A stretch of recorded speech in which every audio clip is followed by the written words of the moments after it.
ETV ప్రేక్షకులకు సంక్రాంతి శుభాకాంక్షలు. ETV news కు స్వాగతం. ముందుగా ముఖ్యాంశాలు.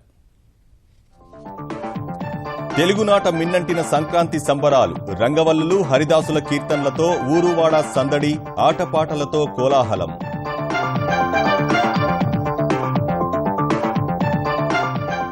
గోదావరి, కృష్ణా జిల్లాల్లో జోరుగా కోడి పందాలు. చేతులు మారుతున్న కోట్లాది రూపాయలు.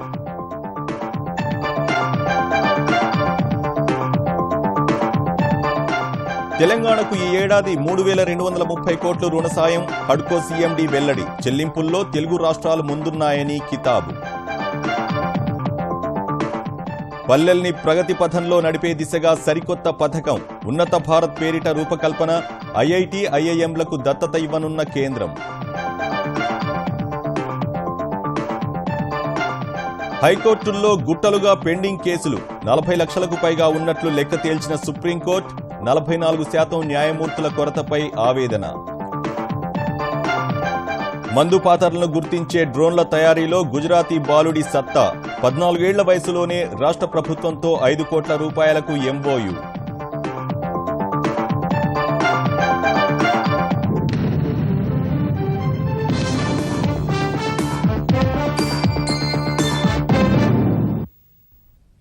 తెలుగు లోగిళ్లలో సంక్రాంతి సంబరాలు అంబరాన్నంటుతున్నాయి. పల్లె పట్నం అన్న తేడా లేకుండా అంతటా పండుగ శోభ వెల్లివిరుస్తోంది. ముంగిళ్లలో హరివిల్లులను తలపించే రంగవల్లులు, పట్టుపావడాలు కట్టిన పడుచుల సందడి, కొత్త దుస్తుల్లో మెరిసిపోతున్న కుర్రకారు హడావిడి, హరిదాసుల కీర్తనలు, గంగిరెద్దుల విన్యాసాలతో ఊరూరా సందడి వాతావరణం నెలకొంది. ఆంధ్రప్రదేశ్లో అధికారికంగా నిర్వహిస్తున్న వేడుకలు సంక్రాంతి వైభవాన్ని కళ్లకు కడుతున్నాయి.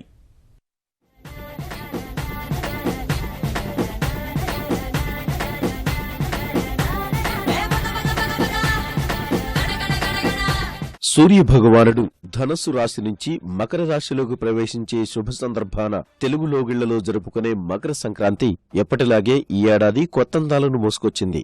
సంక్రాంతి మాసం మొదలవుగానే ఇంటి ముందు రంగవల్లులు తీర్చిదిద్దే మగువలు చివరి రోజు భారీ ముగ్గులతో పోటీ పడుతున్నారు. పండగ కోసం దేశ విదేశాల నుంచి వచ్చిన వారితో ఊరువాడ కొత్త శోభను సంతరించుకుంది.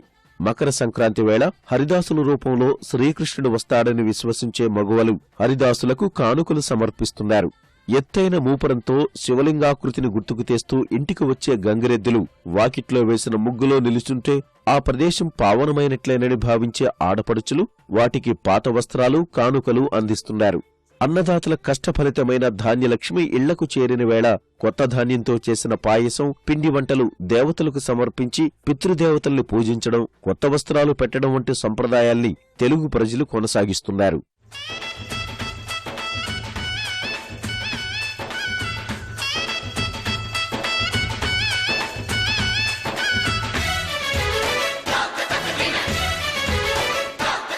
ముఖ్యమంత్రి చంద్రబాబు కుటుంబ సభ్యులతో కలిసి సొంతూరు నారావారిపల్లిలో సంబరాలు జరుపుకుంటున్నారు.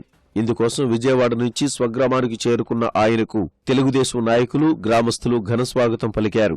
ఇవాళ గ్రామంలోని ఎన్టీఆర్ విగ్రహానికి పూలమాల వేసి నివాళులు అర్పించిన తర్వాత తల్లిదండ్రుల సమాధుల వద్ద అంజలి ఘటిస్తారు.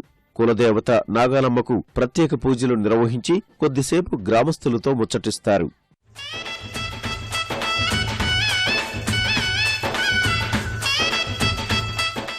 3 రోజుల వేడుకలు ఆంధ్రప్రదేశ్ అంతటా ఆనందోత్సాహాల మధ్య సాగుతున్నాయి. విశాఖ బీచ్ రోడ్లో పతంగుల పండుగ సందడిగా జరిగింది.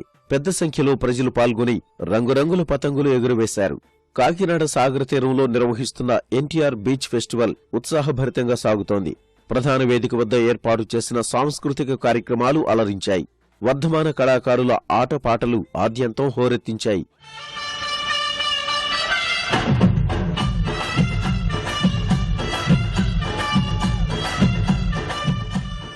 కృష్ణా జిల్లా ఉంగుటూరు మండలంలో ఏర్పాటు చేసిన ఎడ్ల ప్రదర్శన పశుపోషకులతో పాటు వీక్షకుల్లో ఉత్సాహం నింపింది. గుంటూరు ఎన్టీఆర్ క్రీడా మైదానంలో నిర్వహించిన వేడుకల్లో సభాపతి కోడెల శివప్రసాదరావు పాల్గొనగా చిన్నారులు, మహిళలు చేసిన కోలాటాలు, గంగిరెద్దుల విన్యాసాలు అలరించాయి. అనంతపురం జిల్లా రాయదుర్గంలో జానపద జాతర వైభవంగా సాగింది. భువన విజయం నాటకం, తోలుబొమ్మలాట ఆహుతుల్ని అలరించాయి. తెలంగాణ వ్యాప్తంగానూ సంక్రాంతి వేడుకలు ఉత్సాహంగా జరుగుతున్నాయి. మహిళలు ముగ్గులు వేయడంలో పోటీలు పడుతుండగా పర్వదినాన్ని పురస్కరించుకుని వాడావాడలా నిర్వహించిన ప్రత్యేక కార్యక్రమాలు కోలాహలంగా సాగుతున్నాయి. హైదరాబాద్ శిల్పారామం మరోసారి పల్లె అందాలకు వేదికయ్యింది. సంక్రాంతిని పురస్కరించుకుని హైదరాబాద్ రవీంద్ర భారతిలో తెలంగాణ సాంస్కృతిక శాఖ ఆధ్వర్యంలో వేడుకలు నిర్వహించారు. మహిళల ముగ్గులు, బసవన్నల ఆటపాటలు వీక్షకుల్ని కట్టిపడేశాయి. ఆనందనగర్లో 50 ఏళ్ల నాటి బొమ్మలతో నిర్వహించిన బొమ్మల కొలువు చూపరుల్ని ఆకట్టుకుంది. భాజపా మహిళా మోర్చా ఆధ్వర్యంలో దోమలగూడలోని వ్యాయామ కళాశాల ప్రాంగణంలో ముగ్గుల పోటీలు నిర్వహించారు. మహిళలు విభిన్న రంగులు, సందేశాత్మక అంశాలతో రంగవల్లులు వేశారు. విజేతలకు బహుమతులు ప్రదానం చేశారు.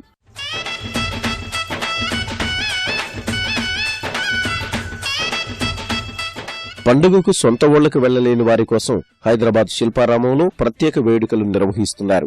గ్రామీణ వాతావరణంగా ఉట్టిపడేలా సాగుతున్న ఈ సంబరాల్లో చిన్న పెద్ద సందడి చేస్తున్నారు. హరిదాసు కీర్తనలు, గంగిరెద్దుల ప్రదర్శనలు అలరిస్తున్నాయి. కర్ణాటక, తమిళనాడు, కేరళ, ఆంధ్రప్రదేశ్ సహా వివిధ రాష్ట్రాల నుంచి వచ్చిన కళాకారులు నైపుణ్యాలతో ఆకట్టుకున్నారు.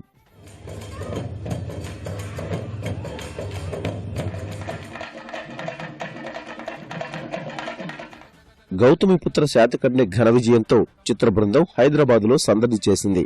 దర్శకుడు క్రిష్, నటి శ్రేయ, సంగీత దర్శకుడు, నిర్మాతలు గాలిపటాలు ఎగురవేశారు. సంక్రాంతి సందర్భంగా పాత బస్తీ బహదూర్పురాలోని సుధా కారు మ్యూజియం వీక్షకుల్ని ఆకర్షిస్తోంది. మ్యూజియం యజమాని గాలిపటం ఆకారంలో కారు తయారు చేసి చూపరుల్ని అలరించారు.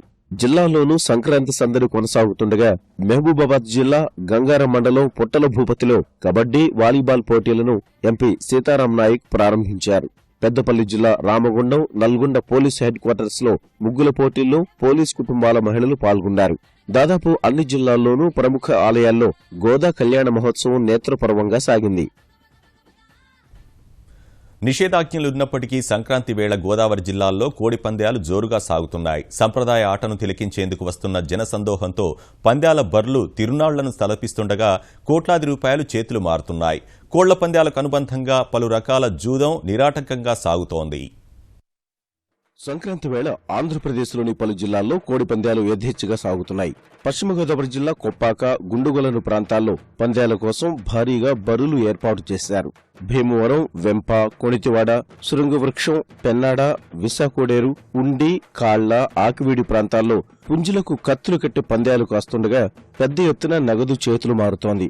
వీటికి తోడు పేకాట, గుండాట, కోతాట వంటి జోదాలు నిర్విఘ్నంగా జరుగుతున్నాయి. మద్యం విక్రయాలు జోరుగా సాగుతున్నాయి. పోలీసుల హెచ్చరికలు ఖాతరు చేస్తూ నరసాపురం పరిసర ప్రాంతాల్లో పలుచోట్ల కోడి పంద్యాలు జోరుగా సాగాయి. ఎమ్మెల్యేలు, రాజకీయ, పారిశ్రామిక ప్రముఖుల ఆధ్వర్యంలో పంద్యాలు జరుగుతున్నాయి. తొలుత హడావుడి చేసిన పోలీసులు చివరకు చేతులెత్తేశారు. చుట్టూ బ్యారికేడ్లు, సొంత భద్రతా సిబ్బందిని ఏర్పాటు చేసుకుని మరీ ఇతరులు దరిచేరకుండా జాగ్రత్త పడుతున్నారు.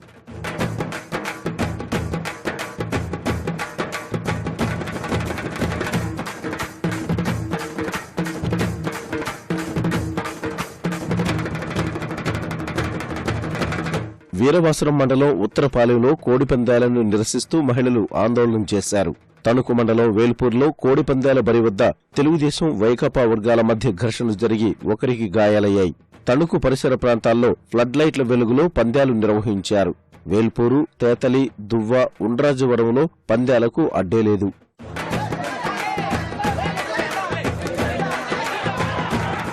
తూర్పుగోదావరి జిల్లా కోనసీమ, పెద్దాపురం, జగ్గంపేట, కాకినాడ, రాజమహేంద్రవరం ప్రాంతాల్లో పందెం రాయుళ్లు జోరు మీదున్నారు.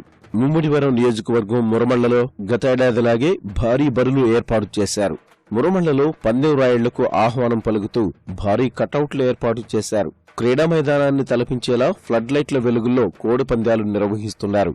ఎమ్మెల్యేలు దాట్ల బుచ్చిబాబు, తోట త్రిమూర్తులు, ఎమ్మెల్సీ రెడ్డి సుబ్రహ్మణ్యం ఇందులో పాల్గొన్నారు.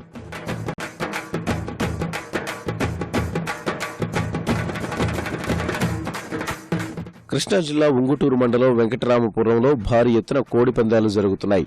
విశాఖ జిల్లాలోనూ కోడి పందాల సందడి కనిపించింది. ముడసర్లో సమీపంలో నిర్వహించిన కోడి పందాలు చూసేందుకు పెద్ద సంఖ్యలో ప్రజలు వచ్చారు. సంక్రాంతి సందర్భంగా నిర్వహించే సంప్రదాయ జల్లికట్టు క్రీడకు న్యాయస్థానాలు అనుమతి నిరాకరించినప్పటికీ తమిళనాడులో పలు ప్రాంతాల్లో నిర్వహించారు. మదురై, కోయంబత్తూరులోని పలు గ్రామాల్లో జల్లికట్టు ఆటను చేపట్టారు. సమాచారం అందుకున్న పోలీసులు ఆయా ప్రాంతాలకు వెళ్లి నిలిపివేయించారు. సంప్రదాయాన్ని పాటించడానికి ఏ కోర్టు అనుమతి అవసరం లేదని నిర్వాహకులు స్పష్టం చేశారు. కోర్టు ఆదేశాలను ఉల్లంఘించి జల్లికట్టు నిర్వహించిన కేసుకు సంబంధించి కడలూరులో ఇప్పటికే పలువురిని పోలీసులు అరెస్టు చేశారు. దేశంలో సుమారు 70% ఉన్న గ్రామాల అభివృద్ధిని వేగవంతం చేసేందుకు కేంద్ర ప్రభుత్వం సరికొత్త కార్యక్రమానికి రూపకల్పన చేసింది. ఉన్నత భారత్ పేరుతో త్వరలో ప్రారంభించనున్న ఈ కార్యక్రమంలో భాగంగా ఐఐటీలు, ఐఐఎంలు గ్రామాలను దత్తత తీసుకుని క్షేత్రస్థాయిలో నెలకొన్న సమస్యలకు పరిష్కారం చూపుతాయి. తొలి దశలో దేశంలోని 92 జిల్లాల్లో అమలు చేయాలని భావిస్తున్న ఈ ఉన్నత భారత్ కార్యక్రమానికి సంబంధించిన అవగాహన ఒప్పందంపై కేంద్ర మానవ వనరుల శాఖ, గ్రామీణ పంచాయతీరాజ్ శాఖల కార్యదర్శులు సంతకాలు చేసినట్లు సమాచారం. ఉన్నత భారత్లో భాగంగా గ్రామాల్లో కుటుంబ స్థాయిలో ఎదురవుతున్న రోజువారీ సమస్యలు, వాటికి సృజనాత్మక పరిష్కారాలపై ఐఐటీలు, ఐఐఎంలు సిఫార్సులు చేస్తాయి. ఈ సిఫార్సుల ఆధారంగా గ్రామ పంచాయతీ స్థాయి అభివృద్ధి ప్రణాళికను రూపొందించి గ్రామాల పురోగతిని వేగవంతం చేస్తారు. పాలనలో నిర్మాణాత్మక ఫలితాలు సాధించేందుకు సరికొత్త ఆలోచనలతో ముందుకెళ్లాలని ప్రధాని నరేంద్ర మోదీ కేంద్ర ప్రభుత్వ కార్యదర్శులకు సూచించారు. కొత్త ఆలోచనలను ఆహ్వానించేందుకు కేంద్రం సిద్ధంగా ఉందని స్పష్టం చేశారు. పాలనలో సంస్కరణలకు సంబంధించి కేంద్ర కార్యదర్శులతో మొత్తం 9 బృందాలను ఏర్పాటు చేసిన ప్రధాని శుక్రవారం 2 బృందాలతో ఉన్నతస్థాయి సమావేశం నిర్వహించగా విద్యారంగం సహా సంక్షోభ నివారణకు సంబంధించిన ఆలోచనలను వారు ప్రధానితో పంచుకున్నారు. ఈ సమావేశానికి పలువురు కేంద్ర మంత్రులు, నీతి ఆయోగ్ సభ్యులు కూడా హాజరైనట్లు ప్రధాని కార్యాలయం ఓ ప్రకటనలో తెలిపింది. తాజా సమావేశంతో మొత్తం 9 కార్యదర్శుల బృందాలతో ప్రధాని సంప్రదింపులు ముగిసినట్లు పీఎంఓ పేర్కొంది. సమావేశం ముగింపు సందర్భంగా నూతన ఆలోచనలను స్వాగతించేందుకు కేంద్రం సిద్ధంగా ఉందని, నిర్మాణాత్మక ఫలితాలు సాధించడానికి అధిక ప్రాధాన్యమివ్వాలని సూచించినట్లు పీఎంఓ వివరించింది. హైకోర్టుల్లో పెండింగ్ కేసులపై సుప్రీంకోర్టు నివేదిక దిగ్భ్రాంతికర వాస్తవాలను బయటపెట్టింది. దేశవ్యాప్తంగా 24 హైకోర్టుల్లో 40,54,000 కేసులు పెండింగ్లో ఉన్నట్లు సుప్రీంకోర్టు విడుదల చేసిన 2015-16 భారత న్యాయ వ్యవస్థ నివేదిక స్పష్టం చేసింది. వీటిలో సుమారు 23 లక్షల సివిల్ కేసులు కాగా మరో 11 లక్షల క్రిమినల్ కేసులున్నట్లు తేల్చింది. ఏకంగా 10 ఏళ్లకు పైగా పెండింగ్లో ఉన్న కేసులు సుమారు 7.5 లక్షలని స్పష్టం చేసింది. హైకోర్టుల్లో న్యాయమూర్తుల కొరతను కూడా ప్రస్తావించిన సుప్రీంకోర్టు నివేదిక అది సుమారు 44% ఉన్నట్లు తేల్చింది. హైకోర్టులకు 1079 మంది న్యాయమూర్తులను అనుమతించగా గతేడాది జూన్ చివరి నాటికి 609 మంది మాత్రమే అందుబాటులో ఉన్నట్లు పేర్కొంది. అత్యధికంగా ఉత్తరప్రదేశ్లోని అలహాబాద్ హైకోర్టులో సగం కన్నా తక్కువ మంది న్యాయమూర్తులే ఉన్నట్లు ఈ నివేదిక ద్వారా తేలింది. సిక్కిం, త్రిపుర హైకోర్టుల్లో మాత్రమే 100% న్యాయమూర్తులున్నట్లు సుప్రీంకోర్టు నివేదిక వెల్లడించింది. సహజ వనరుల పరిరక్షణకు ప్రభుత్వాలు తప్పనిసరిగా చర్యలు తీసుకోవాలని సుప్రీంకోర్టు న్యాయమూర్తి జస్టిస్ మదన్ బి లోకూర్ అభిప్రాయపడ్డారు. నల్సార్ న్యాయ విశ్వవిద్యాలయం, అమెరికాకు చెందిన బ్రిఘష్ యంగ్ విశ్వవిద్యాలయాలు సంయుక్తంగా హైదరాబాద్లో నిర్వహిస్తున్న అంతర్జాతీయ సదస్సుకు హైకోర్టు తాత్కాలిక ప్రధాన న్యాయమూర్తి జస్టిస్ రమేష్ రంగనాథన్తో కలిసి జస్టిస్ లోకూర్ హాజరయ్యారు. 3 రోజుల పాటు జరిగే ఈ సదస్సులో శాంతి, సుస్థిరత, స్థిరాభివృద్ధి, మతం పాత్ర అనే అంశంపై దేశ విదేశీ న్యాయ నిపుణులు చర్చించనుండగా పండుగలు, ఆచారాల పేరుతో నదులు, గాలి కలుషితం చేస్తున్నారని జస్టిస్ లోకూర్ ఆవేదన వ్యక్తం చేశారు. సహజ వనరుల పరిరక్షణ, కాలుష్య నియంత్రణపై ప్రభుత్వం కఠినంగా వ్యవహరించాలని సూచించారు. రాజ్యాంగ హక్కులకు భంగం కలిగే ఘటనలతో అసమానతలు ఉత్పన్నమవుతున్నాయని ఆందోళన వ్యక్తం చేసిన ఆయన మతం, కులం పేరుతో ఓట్లు అడగరాదన్న సుప్రీంకోర్టు తీర్పు శుభపరిణామమని వ్యాఖ్యానించారు. In Delhi, during the time when Diwali was celebrated last year, the amount of pollution generated by firecrackers, the fog, vehicular pollution, all this added a situation where the environment was so polluted that people for the first time began buying masks so that they could actually go out. Schools were closed. Even though all our religious scriptures, from whichever religion you belong to, they talk about protection of the environment, there has been some misunderstandings or poor appreciation leading to this kind of environmental pollution. తెలంగాణలో వివిధ అభివృద్ధి కార్యక్రమాల కోసం ఈ ఏడాది 3,230 కోట్ల రూపాయల రుణం అందజేయనున్నట్లు హడ్కో సీఎండీ ఎం రవికాంత్ తెలిపారు. బస్ భవన్, తెలంగాణ ఆర్టీసీ డిపోల్లో ఎల్ఈడీ బల్బులు ఏర్పాటు కోసం 1,34,00,000 రూపాయల గ్రాంట్ చెక్కును హైదరాబాద్లో సంస్థ చైర్మన్ సోమారపు సత్యనారాయణకు అందజేసిన ఆయన రుణాలు తిరిగి చెల్లింపులో తెలుగు రాష్ట్రాల చొరవను ప్రశంసించారు. తెలంగాణ ప్రభుత్వం నుంచి పట్టణ మౌలిక సదుపాయాల కోసం పలు ప్రాజెక్టులు తమ పరిశీలనలో ఉన్నాయన్న ఆయన వాటిని పరిశీలించి నిర్ణయం తీసుకుంటామని వెల్లడించారు. రుణాలు తిరిగి చెల్లింపులో ముఖ్యమంత్రి కేసీఆర్ ప్రత్యేకంగా చొరవ తీసుకుంటున్నారని హడ్కో చైర్మన్ కితాబిచ్చారు. ఎప్పుడైతే గవర్నమెంట్ గ్యారంటీ ఇచ్చి వాళ్ళు లోన్, మరి ముఖ్యంగా నాకు చాలా హ్యాపీగా చెప్పుకోవాల్సింది ఏంటంటే మా లోన్లకి పే చేయడానికి చాలా ప్రాధాన్యత ఇస్తారు కేసీఆర్ గారు. నా స్టేట్ లోన్లు పే చేయలేదు అని పేరు రాకూడదని, ఎప్పుడన్నా డిఫాల్ట్ ఎన్పిఏ ఉంటే ఇమీడియట్ గా స్వయంగా ఫైనాన్స్ డిపార్ట్మెంట్ లో మాట్లాడి ఆ లోన్ల రీపేమెంట్లన్నీ చూడాల్సిన బాధ్యత ఉందని ఆయన, ఏ ముఖ్యమంత్రి గారి నా స్టేట్ లోన్ పే చేయలేదు, మరి ముఖ్యంగా ప్రభుత్వం ఉంది అని అలాంటి అనిపించుకోవాలని ఉంటుందని ఉండదు. నగదు రహిత లావాదేవీల పెంపు సహా ప్రజల్లో అవగాహన కోసం ఈ నెల 18, 19 తేదీల్లో తెలంగాణలో డీజీ ధన్ మేళా నిర్వహించనున్నట్లు కేంద్ర కార్మిక శాఖ మంత్రి బండారు దత్తాత్రేయ తెలిపారు. హైదరాబాద్, వరంగల్, నిజామాబాద్ జిల్లాల్లో ఏర్పాటు చేయనున్న ఈ మేళా ఏర్పాట్లపై బ్యాంకర్లు, మొబైల్ వాలెట్ కంపెనీలు, వివిధ ప్రభుత్వ విభాగ అధికారులతో సమీక్షించిన దత్తాత్రేయ డిజిటల్ కార్యకలాపాలపై పూర్తిస్థాయి అవగాహన కల్పిస్తామని చెప్పారు. ఏప్రిల్ 14 వరకు డిజిమెల్ మేళాలు దేశవ్యాప్తంగా 100 చోట్ల ఏర్పాటు చేయనున్నట్లు ఆయన వెల్లడించారు. రైతులు గాని, కార్మికులు గాని, స్ట్రీట్ వెండర్స్ గాని, మహిళా సంఘాలు గాని, కన్స్ట్రక్షన్ వర్కర్స్, అంటే నిత్య జీవితంతో ముడిపడినటువంటి చిన్న చిన్న వ్యాపారాలు ఏవైతే ఉన్నాయో వీటన్నిటిని కూడా డిజిటల్ మోడ్లో జరిపించేటువంటి ఒక గొప్ప ప్రదర్శనతో పాటు కార్యక్రమాన్ని నిర్వహించాలనేటువంటి సంకల్పంతో ఆ కార్యక్రమం జరుగుతుంది. అవేర్నెస్ ప్రోగ్రామ్ తో పాటు ప్రాక్టికల్ గా అక్కడ ఈ డిజిటల్ ట్రాన్సాక్షన్ యొక్క కార్యక్రమాలే ఎక్కువ ఉంటాయి. తెలంగాణలో జోనల్ వ్యవస్థ రద్దు చేస్తామన్న ప్రభుత్వ ఆలోచన సరికాదని తెలంగాణ ఐకాసా అధ్యక్షుడు కోదండరాం అభిప్రాయపడ్డారు. హన్మకొండ ప్రెస్ క్లబ్లో తెలంగాణ లెక్చరర్స్ ఫోరం నిర్వహించిన రౌండ్ టేబుల్ సమావేశానికి హాజరైన ఆయన జోనల్ వ్యవస్థ రద్దు నిర్ణయాన్ని మానుకోవాలని తెరాస ప్రభుత్వానికి సూచించారు. రద్దు వల్ల జిల్లా స్థాయిలో ఉద్యోగాలు తగ్గే ప్రమాదం ఉందన్న కోదండరాం తద్వారా ఉద్యోగులతో పాటు విద్యార్థులు కూడా నష్టపోతారని చెప్పారు. ఒక స్థాయిలో జోన్ ఉండటం అనేది చాలా అవసరం. మునుపటి వలె ఒక పెద్ద విస్తారమైనటువంటి ప్రాంతం అయితే మళ్ళీ దానివల్ల ప్రయోజనం ఉండదు. కాబట్టి 5, 6 జోన్లను ఏర్పాటు చేసుకుని కొన్ని పోస్టులను జోన్ స్థాయిలో భర్తీ చేసుకోగలిగితే రిక్రూట్మెంట్లో కావలసినన్ని పోస్టులు వస్తాయి. దీనిపైన ఉద్యోగ సంఘాలతో మాట్లాడుతున్నారు, కానీ ఒక్క ఉద్యోగ సంఘాలకు సంబంధించిన విషయం కాదు ఇది. వాటికి సంబంధించిన చర్చను ఇంకా విస్తృత పరిధిలో నిర్వహించటం అనేది చాలా అవసరం. అప్పటిదాకా తొందరపాటులో గవర్నమెంట్ ఒక నిర్ణయానికి రావద్దని విజ్ఞప్తి చేస్తారు. పెద్దపల్లి జిల్లా మంథని ముత్తారానికి చెందిన కరడుగట్టిన నేరస్తుడు నకిలీ మావోయిస్టు తోట రాములను అరెస్టు చేసినట్లు కరీంనగర్ పోలీస్ కమిషనర్ కమలాసన్ రెడ్డి తెలిపారు. అతడి వద్ద నుంచి 8 తుపాకులు, 50 రౌండ్ల తూటాలను స్వాధీనం చేసుకున్నట్లు ఆయన చెప్పారు. నకిలీ మావోయిస్టు ముసుగులో పంచాయతీలు నిర్వహించి డబ్బులు వసూలు చేసేవాడని కమిషనర్ వివరించారు. కరీంనగర్ విద్యారణ్యపురిలో అతడి బంధువులు ఇచ్చిన సమాచారం ఆధారంగా రాములను అరెస్టు చేశామన్న కమలాసన్ రెడ్డి ఇంటి సమీపంలోని తుమ్మ చెట్ల పొదల్లో ఆయుధాలను పాతిపెట్టినట్లు విచారణలో వెల్లడించాడని చెప్పారు. మరిన్ని వివరాలను రాబట్టడానికి పోలీస్ కస్టడీకి తీసుకున్నట్లు కరీంనగర్ సిపి పేర్కొన్నారు. అహ్మదాబాద్లో జరుగుతున్న వైబ్రెంట్ గుజరాత్ సదస్సులో ఓ బాలుడు 5 కోట్ల రూపాయల వ్యాపార ఒప్పందం చేసుకుని ఔరా అనిపించాడు. మందుపాతర్లను గుర్తించి నిర్వీర్యం చేసేలా 14 ఏళ్ల హర్షవర్ధన్ తయారు చేసిన డ్రోన్లకు సదస్సులో అనూహ్య స్పందన లభించగా వాటి ఉత్పత్తి కోసం గుజరాత్ ప్రభుత్వం 5 కోట్ల రూపాయల వ్యాపార ఒప్పందం కుదుర్చుకుంది. సైనికులు మందుపాతర్లు పేలి మరణించడం చూసి వీటిని తయారు చేసినట్లు వెల్లడించిన హర్షవర్ధన్ వీటిపై పేటెంట్ కూడా సాధించాడు.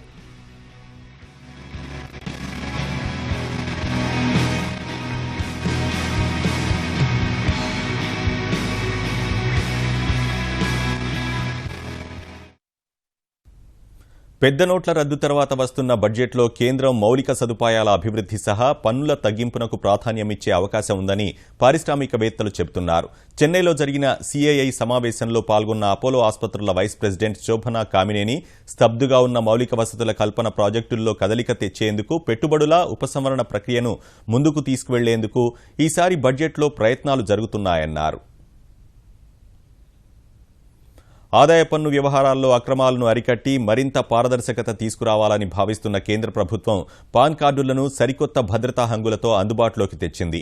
జనవరి 1 నుంచే కొత్త కార్డులను జారీ చేసినట్లు ప్రకటించిన ఆదాయ పన్ను శాఖ ట్యాంపర్ చేయడానికి వీలు లేకుండా ఏర్పాట్లు చేయడంతో పాటు కార్డుదారుల వివరాలను మరింత వేగంగా మదింపు చేయడానికి ప్రత్యేక కోడ్ను పొందుపరిచినట్లు తెలిపింది.